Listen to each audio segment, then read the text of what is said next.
The story is told of two lumberjacks who were getting ready for the day. Is an older lumberjack and a younger one, and the younger, cocky logger said, "Hey, old man, I bet I can chop more wood than you can today." The older woodcutter, he accepted the challenge, and the battle began. The younger man raced from tree to tree, just swinging his axe with all of his might, his muscles glistening in the sun, and one tree after another fell. And the kid, he just was chopping wood nonstop all day long. The older man, he also went to work. And being skilled as he was, one tree after the next fell and fell and fell. But unlike his younger competitor, the old man would work for an hour and rest for 15 minutes. And this was the pattern that they both faced throughout the rest of the day. Young kid working nonstop. The older guy worked for an hour, rest 15 minutes. Work an hour, rest 15 minutes. By the end of the day, it was time to decide who won the competition. And to the younger guy's much surprise, the older lumberjack had chopped 30% more logs than he ever did. And he said, "How could this happen?" The older guy explained, "Listen, kid, you're strong, you're big, and you've got a lot of talent. But I learned something years ago that you haven't figured out yet. Instead of working nonstop, every time I would rest, I would sharpen my axe." And he said, "Your problem is you're working with a dull axe." You know, I've been walking with Jesus for over 30 years now. And I have to confess that for many of those years, it has felt like I've been walking with him with a dull axe. And what I've learned through a lot of trial and a lot of failure, quite frankly, is that when I am intentional about putting in some good spiritual habits in my life, I find out that I'm able to walk closer and I'm able to walk more effective with Jesus than when I'm trying just to go nonstop. And so this sermon series, The Greatest Habits of All Time, this is my attempt to help you to incorporate some really important spiritual habits so that you can grow faster, you can go further than what I have in 30 years of walking with Jesus. Some of these habits you're looking at, you hear me preaching, and it's like, yeah, I've got that one down.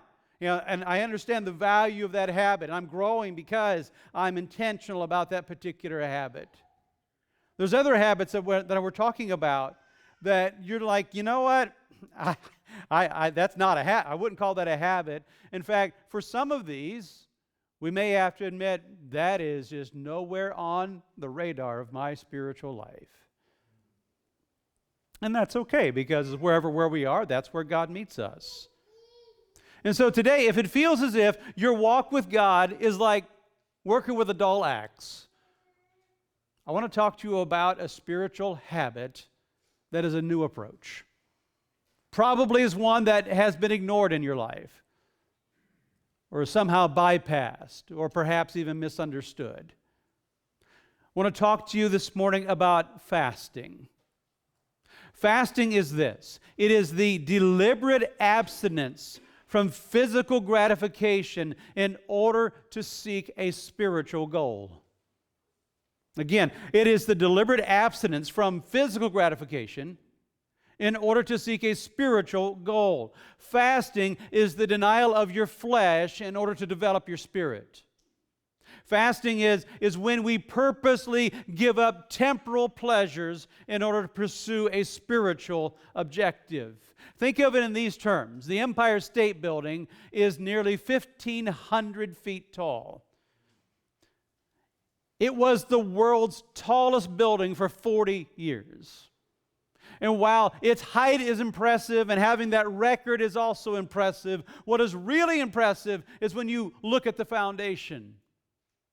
The foundation of the Empire State Building goes over 55 feet into the ground. And the point being is that you cannot build a skyscraper on the foundation of a chicken coop.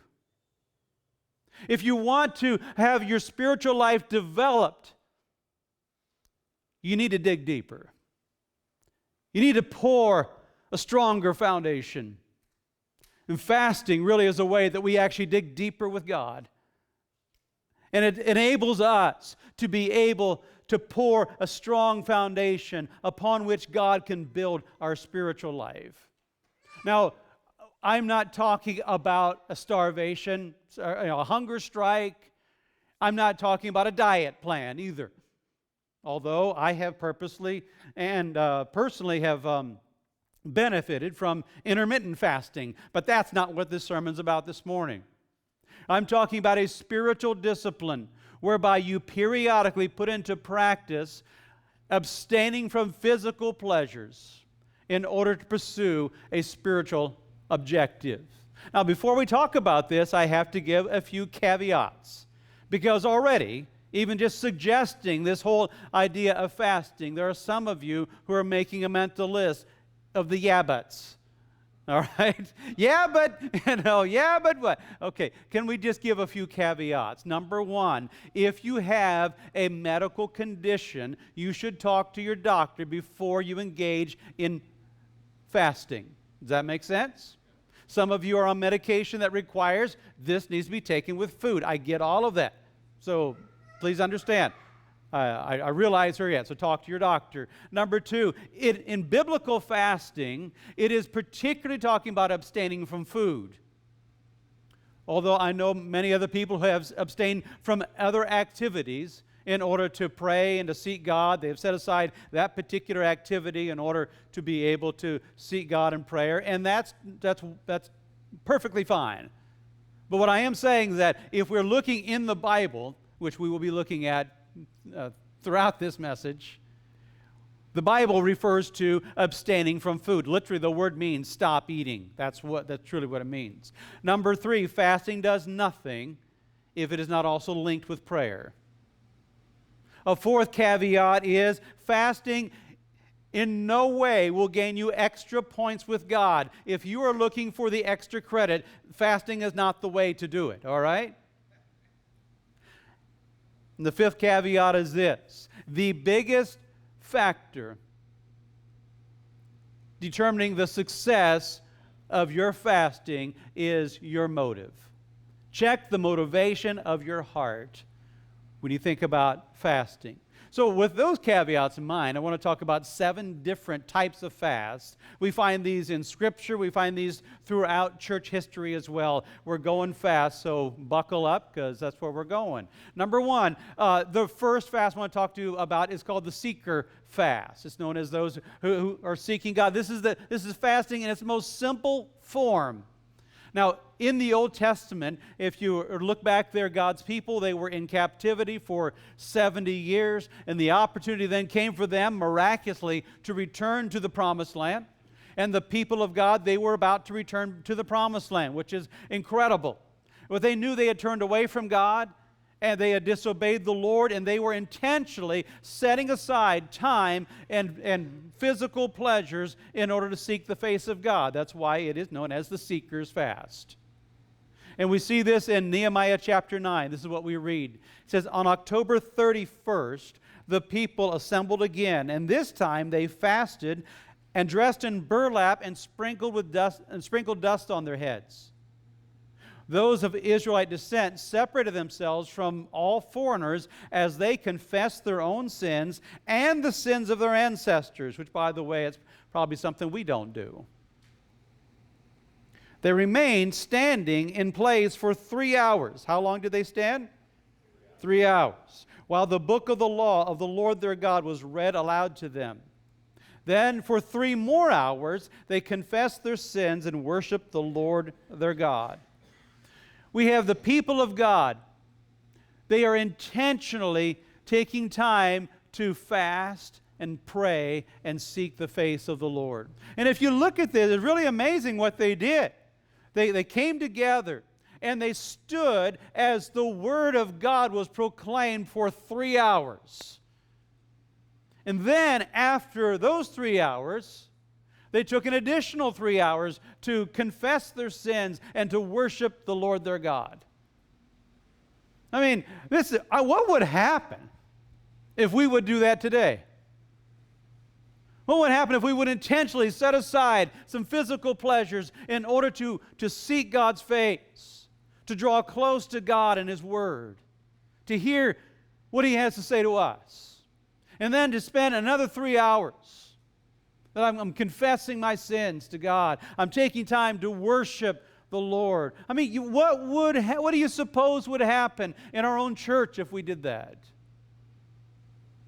What would happen in our community, in our world, if the people of God who are called by His name would humble themselves and to seek His face and turn from their wicked ways? I know God will do whatever God wants to do, but I also believe that God waits to see how serious we are about seeking Him. And one of the ways that we demonstrate the sincerity of our hearts of seeking His face is by taking time to fast. Saying, God, I'm not seeking these physical things anymore because I know that the spiritual is a whole lot more important. And we live in a world, quite frankly, that we are really good at being comfortable, aren't we? I mean, we're good at trying to just keep ourselves fed. We got all-you-can-eat buffets, you know? They call it the IHOP. I don't know, whenever I leave that place, the last thing I want to do is hop anywhere. Instead, you know, what God calls us to is something deeper. If we're going to go deep spiritually, we need to set aside the comforts. In fact, the first thing Jesus said, if you want to be my disciple, you must deny yourself. A second type of fast is known as the favor fast. Again, in the Old Testament, there's an example of this. There's a woman who was the queen of Persia. Her name was Esther.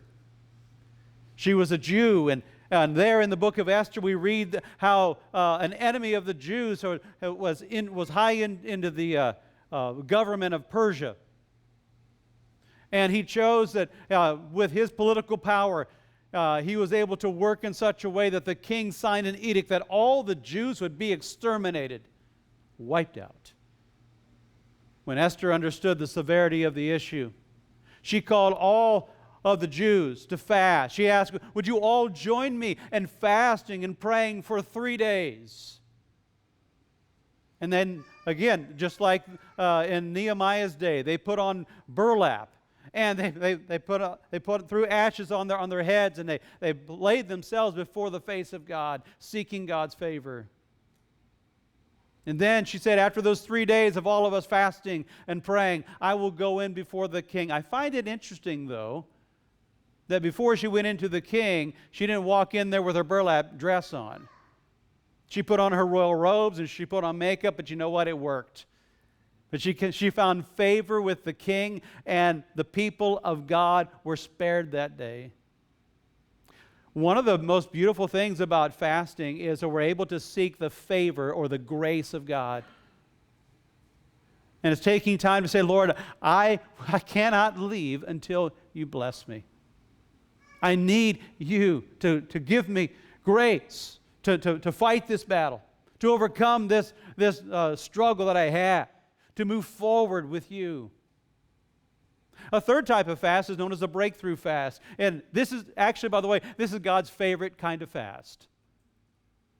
In Isaiah chapter 58, it is a predominant passage on fasting.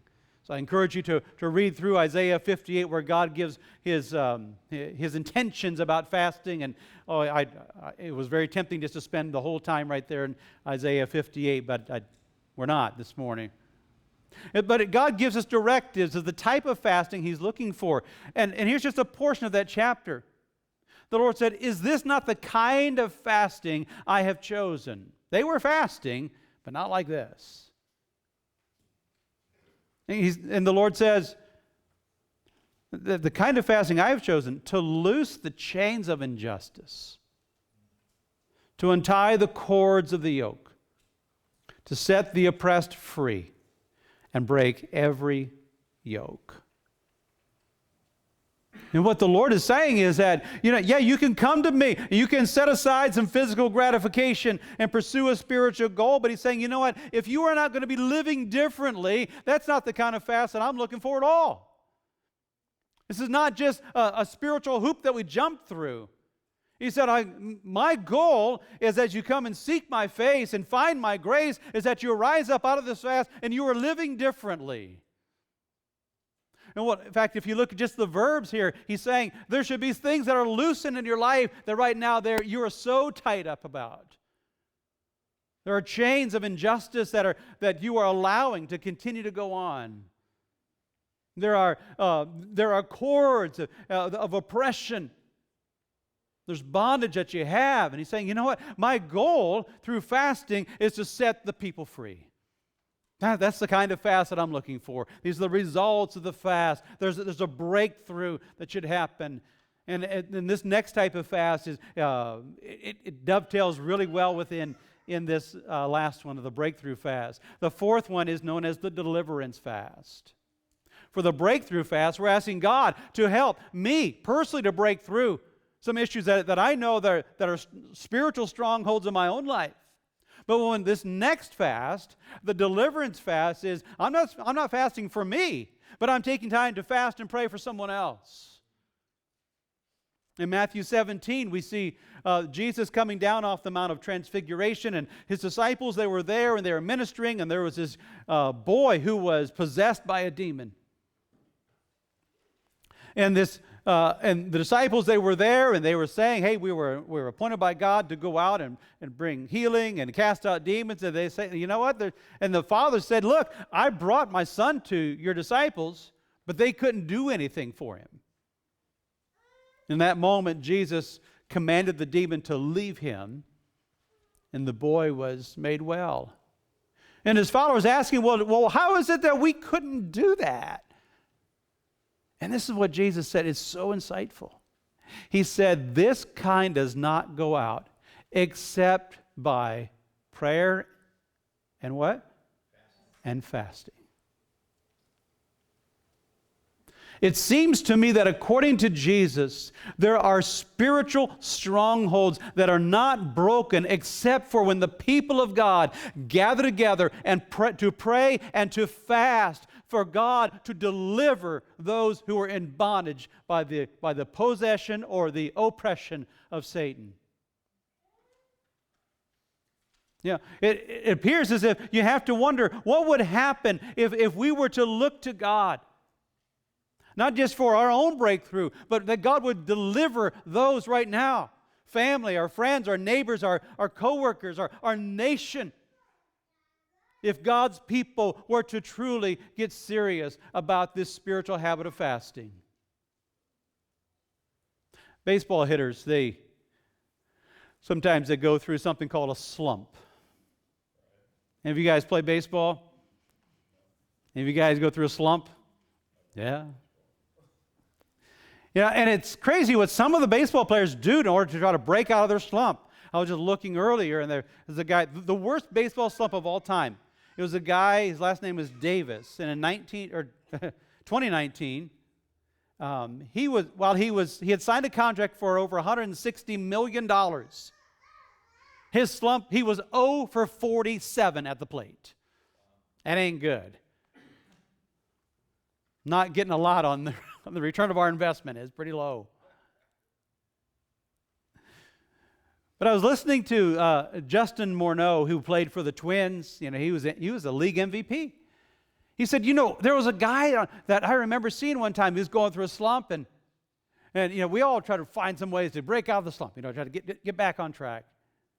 He said, I saw this one guy. He went over, he grabbed 3 of his baseball bats, and he laid them out. 1, 2, 3. He laid them out on the ground. And he lit the middle baseball bat on fire.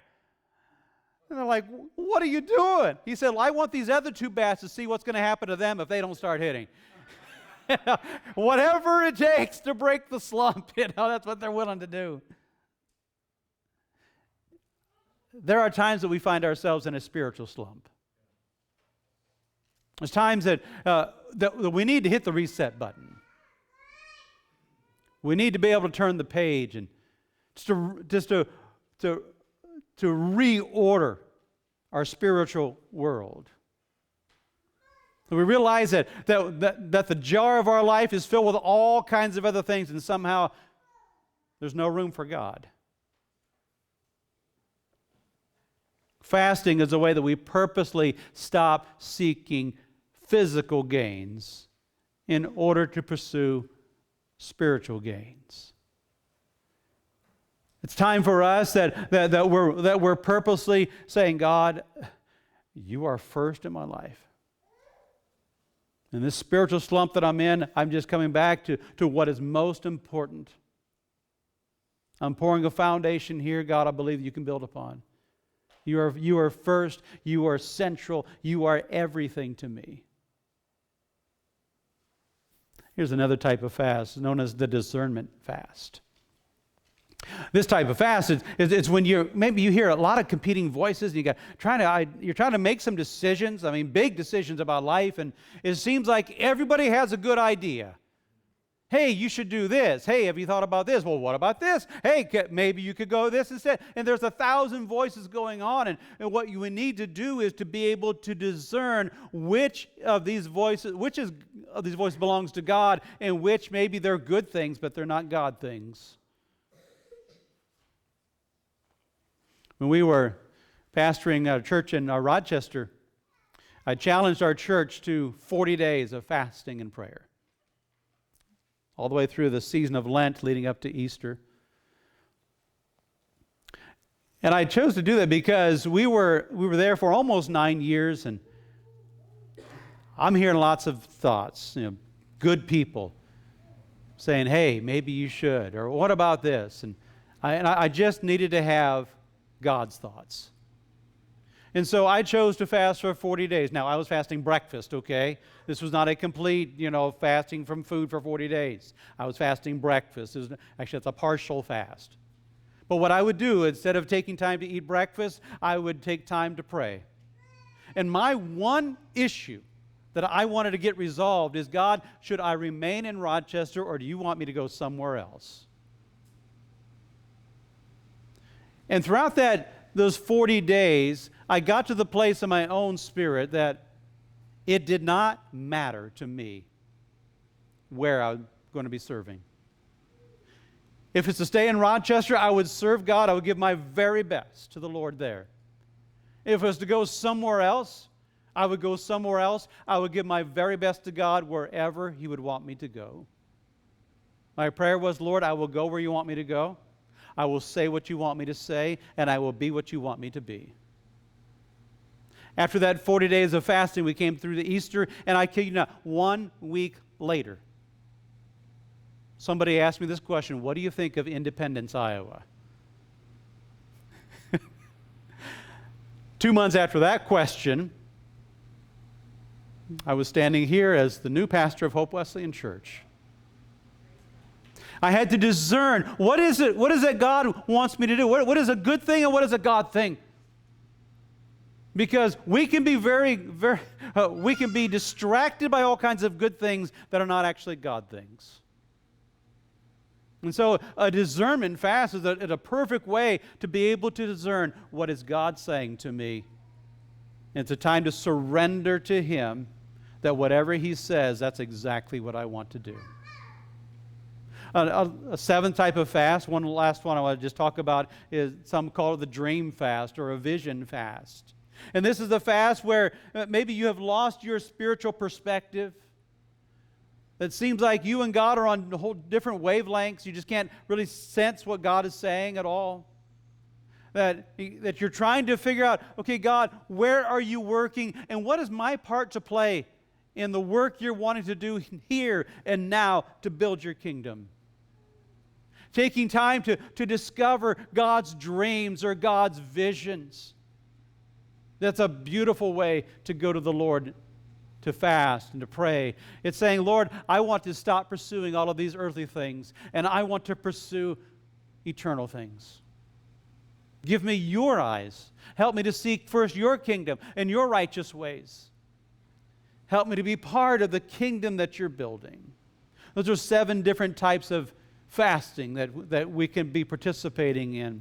What is the whole purpose of these? What are we trying to accomplish in these fasts?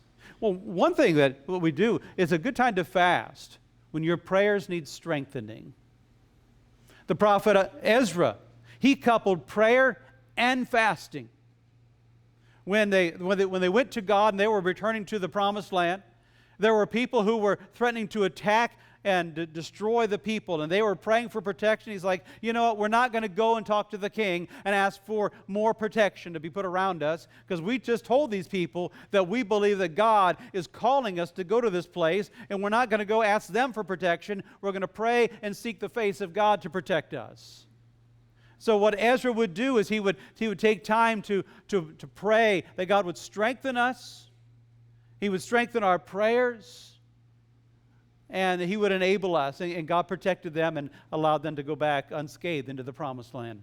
The second purpose for fasting is also to seek the guidance of God, and that's what I was doing in the discernment fast. You know, when we fast, we're not changing God's mind, but what we are doing is that we are putting ourselves in a position that we're more receptive to what God is trying to say to us. Because I don't know about you, but there's 1,000 things that we can do. Lots of voices, and it's easy to get crowded out. It's like trying to, I try to say, you ever try to tune your radio, and people don't understand. I'm turning the dials, and nobody does that anymore. You know, but when you're in between radio stations, and it sounds like there's about 6 signals coming in, you can't hear any of it.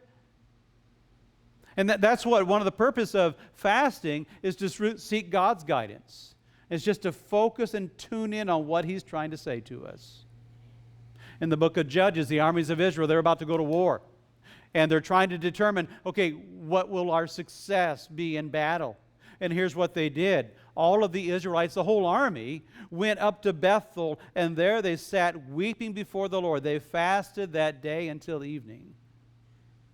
And they just put themselves before God. We need your guidance. Do you need God's guidance? Are you trying to make decisions? Dig the deeper foundation. Take time to pray and fast. Another purpose of fasting is to express grief. And many times in the Bible, the people were fasting, and they would put on the burlap, and they put the ashes on their head. By the way, that's totally optional. That's not required for a fast. Although I knew a guy by the name of Earl Houston.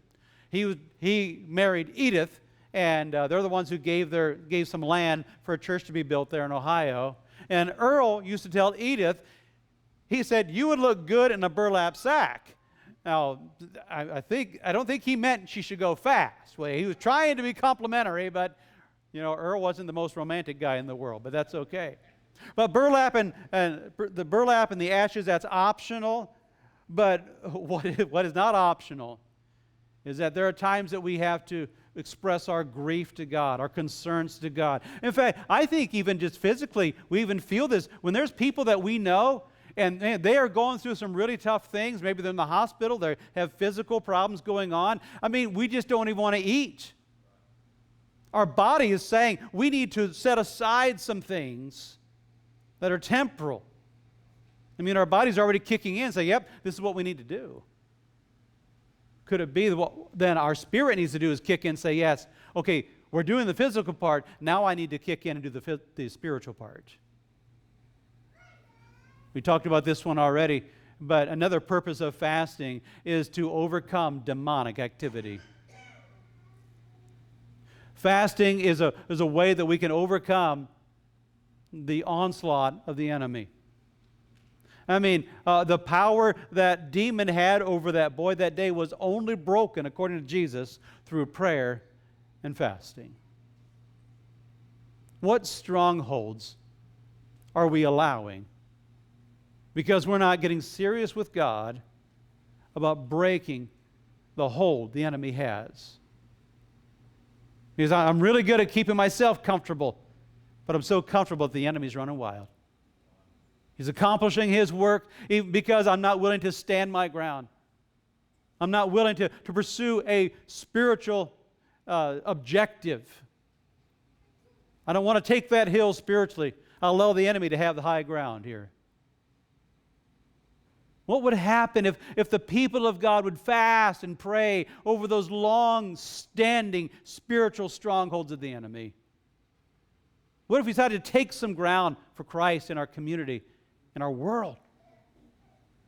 We're just allowing things to happen. We shake our heads saying, yeah, well, isn't that terrible? It is terrible. But that's why God has put us here. He believes that the most strategic time for you to be part of His kingdom in all the history of humanity is right now.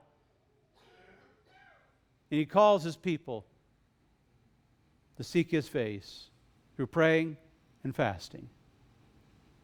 Let's take back some ground the enemy has claimed for far too long. Hasn't the enemy won too many victories as it is? And according to Jesus, there are battles that are only won through praying and fasting.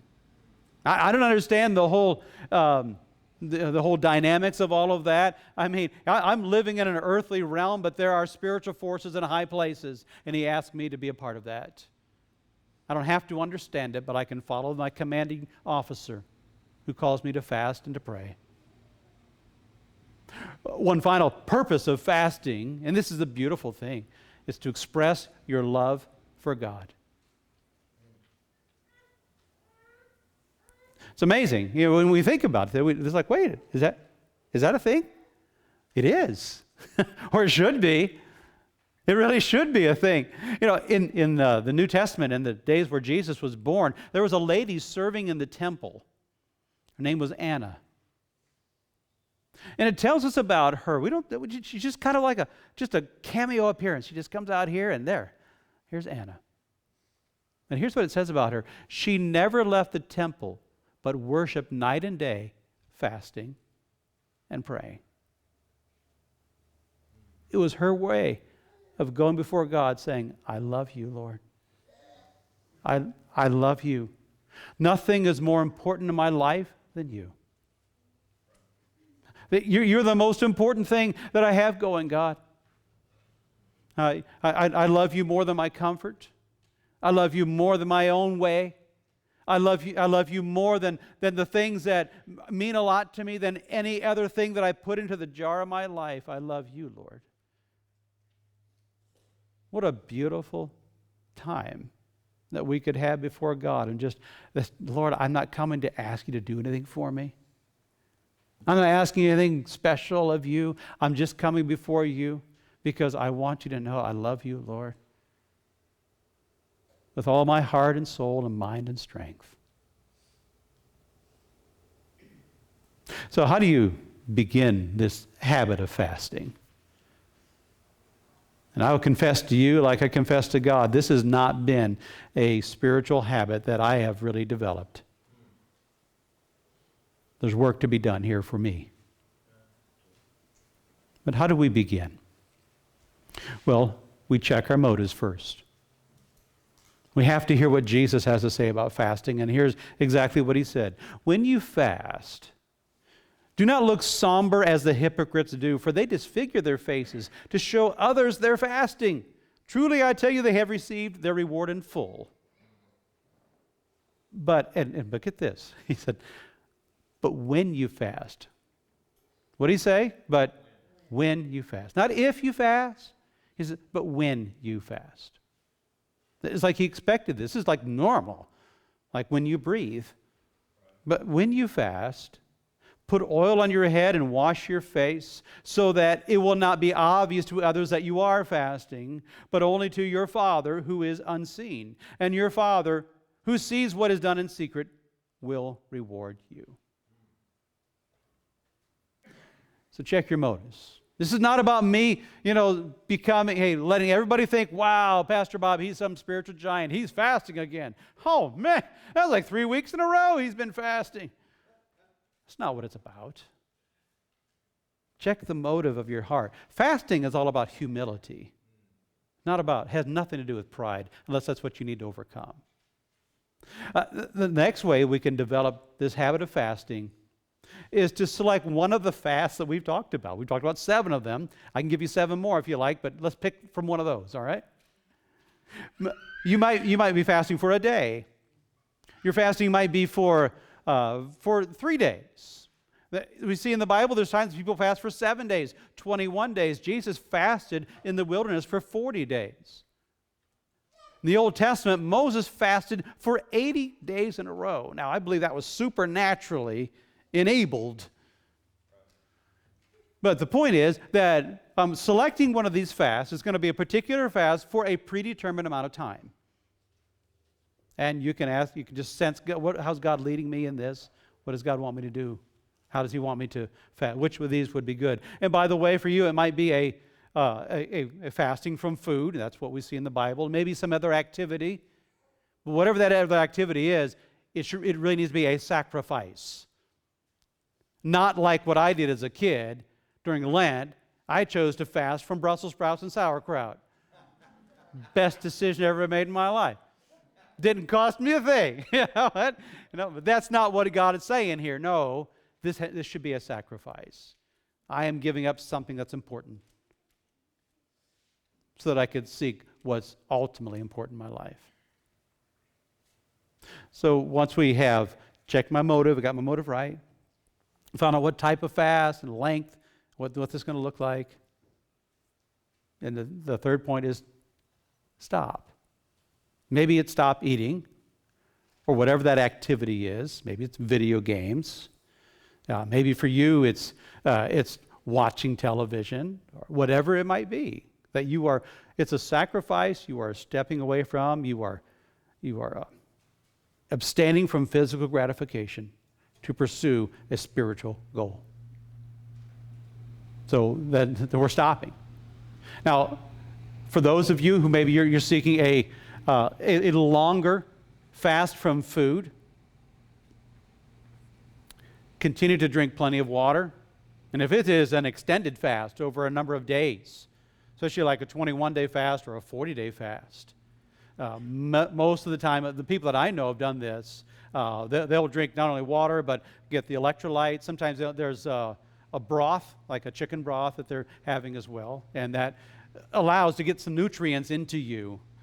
This is not a hunger strike, but it's setting aside something. Again, if you have any questions medically about that, talk to your doctor first.